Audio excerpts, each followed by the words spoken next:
The first time I walked into my husband's house when we were dating, he looked at me and said, "Why does it look like you are floating on air? What is going on?"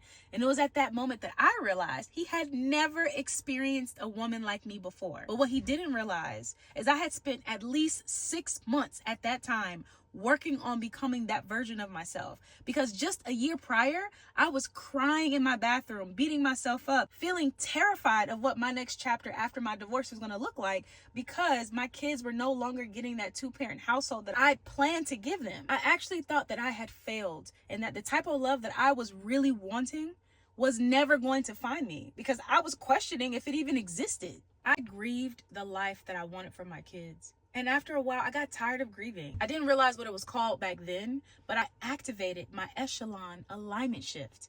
I made a decision. Instead of looking at things in a way that matched my pain, I shifted how I decided to view that situation. And I realized just because I went through a divorce didn't mean that my kids wouldn't have a two-parent household. It just wouldn't be with the person I thought I was going to do it with. And that's okay. If I could be honest, I was miserable anyway.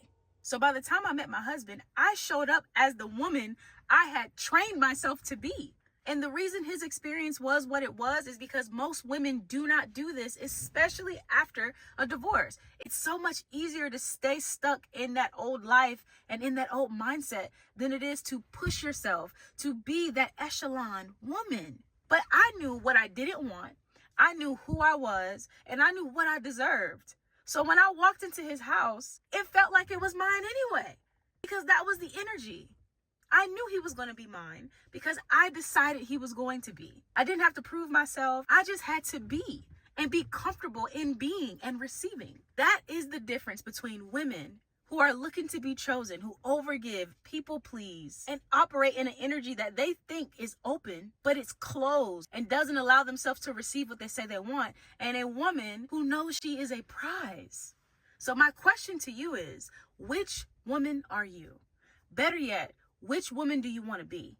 If you are ready to make a shift, comment reset. But please understand, this is for the woman who is ready and has been waiting for a shift, but just needed to figure out where to start.